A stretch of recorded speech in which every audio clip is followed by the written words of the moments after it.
le droit aussi, quelque part, aux 35 heures. Quelque part. Et même en libéral.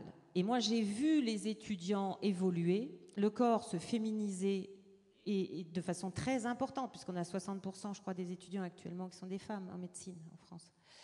Et ces femmes-là veulent travailler à temps partiel. Et vous croyez qu'elles vont, en élevant leurs gosses, aller à vos... Moi, je l'ai fait, mais moi, c'est parce que je suis après 68 et que j'étais revendicative.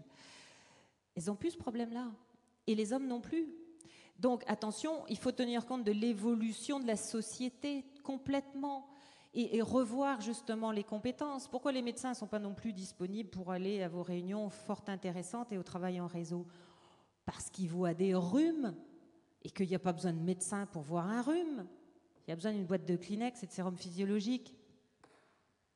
Si c'était mis en grand public sur la télé, à la radio, avec juste du paracétamol, on ferait des économies. Hein. Et des économies de temps, médecin aussi. En éducation, pour le bébé, par exemple, c'est pas un médecin qu'il faut, c'est une puéricultrice. Honnêtement, la puéricultrice est mieux passée pour faire ça. En éducation, pour l'obésité, pour le diabète et tout ça, eh ben, c'est pas non plus un médecin, surtout généraliste. Je veux dire, bon, peut-être qu'il y a des généralistes qui se sont formés pour ça. Mais la plupart des généralistes ne sont pas formés pour ça. Ils vont passer un temps fou, eux, à se former pour être compétents, alors qu'il existe des professionnels de santé plus compétents qu'eux, mais pas remboursés par la Sécu. On se mord la queue régulièrement, si je peux me permettre l'expression. Donc, si vous voulez, quand vous parliez tout à l'heure, est-ce que ça remonte au niveau du politique et tout ça? Oui, bah oui. Est-ce que ça redescend après? Là, c'est dans les urnes que ça se passe, quelque part. Hein. Donc, c'est très compliqué. Je pense qu'en France, je ne sais pas trop comment c'est au Québec de ce côté-là, mais en France, il y a énormément d'organismes.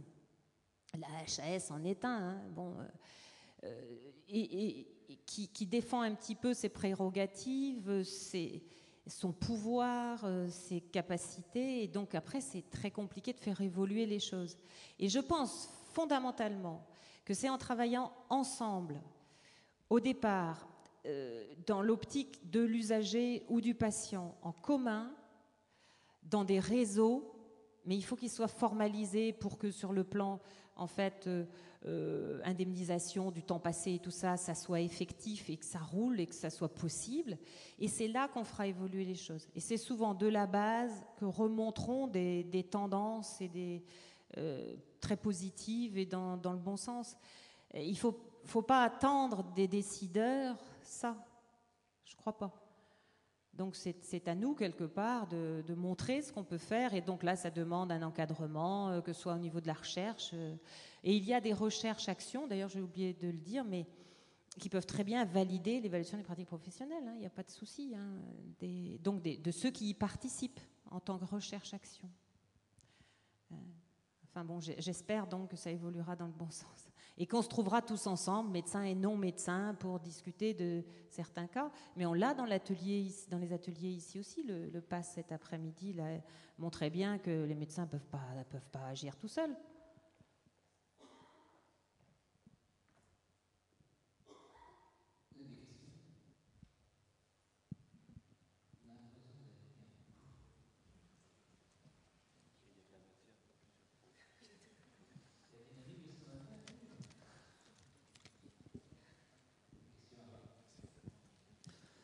Non, juste pour venir compléter l'intervention de monsieur tout à l'heure sur la pénurie des médecins psychiatres, je suis aussi directement concerné sur la gestion de deux structures dans les Pyrénées-Orientales, en zone de montagne, où on a passé plus d'un an sans médecin psychiatre sur le secteur, avec des organismes publics décentrés donc, sur la partie de Perpignan, avec un CMP au niveau de Fromeux.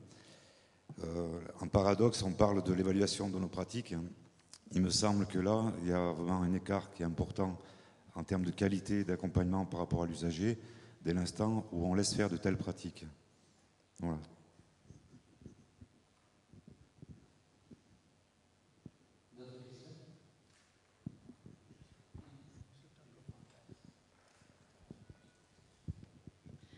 Oui, moi je voudrais revenir sur les préoccupations, en fait, je pense, de bon nombre de travailleurs du social et du médico-social, et entre autres ceux qui sont venus aujourd'hui à ce colloque, qui se posent la question, quand on voit effectivement comment se passe et comment sont construites les recommandations de bonnes pratiques professionnelles dans le sanitaire, parce que je crois que, si personne n'a levé la main tout à l'heure, on est quand même tous des professionnels de santé au sens de définition de la santé de l'OMS.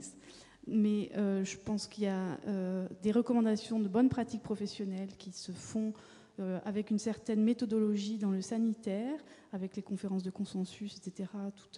Et en sachant aussi que dans le sanitaire, on a quand même une littérature sur toutes les situations qui est très, très abondante, ce qui n'est pas le cas du social et du médico-social. Donc c'est vrai que je pense que nos préoccupations dans le social et médico-social, c'est aussi comment va-t-on élaborer ces recommandations de bonnes pratiques professionnelles, comment va s'y prendre l'agence et quels seront l'impact de ces recommandations par rapport à l'évaluation interne. J'aimerais bien qu'on revienne un petit peu sur notre terrain et sur le sujet du colloque, en se décalant du sanitaire, mais en sachant aussi qu'on a quand même bien souvent le sanitaire en point de mire et qu'on essaye parfois de faire pareil en sachant que notre contexte est différent, etc. Je trouve que votre commentaire est pertinent et quand on parle des travailleurs sociaux, des praticiens dans le milieu social, je trouve que pendant trop longtemps, ils ou elles ont été trop réservés par rapport à l'interrogation sur leur pratique. Elles ont été plutôt, et je m'inclus dans le nombre, ils ont plutôt essayé d'être défensifs.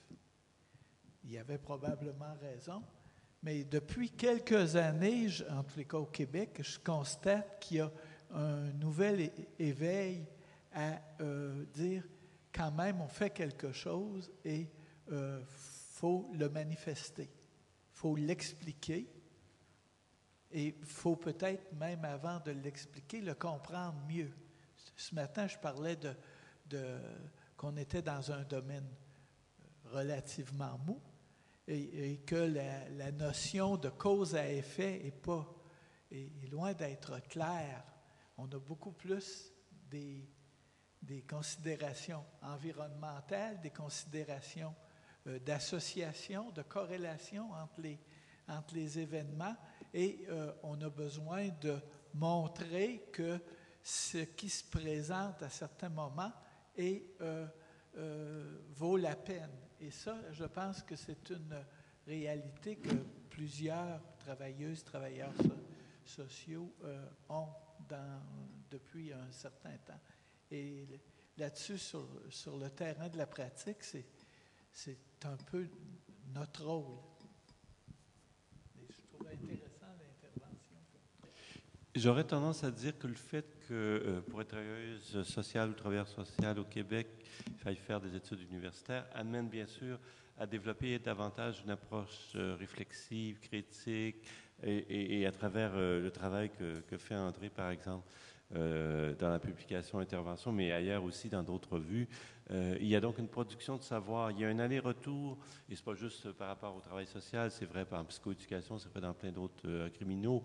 Donc il y a une production davantage de recherche en milieu universitaire, mais appliquée, qui ont de la résonance dans les milieux de pratique. Donc c'est pas toujours parfait.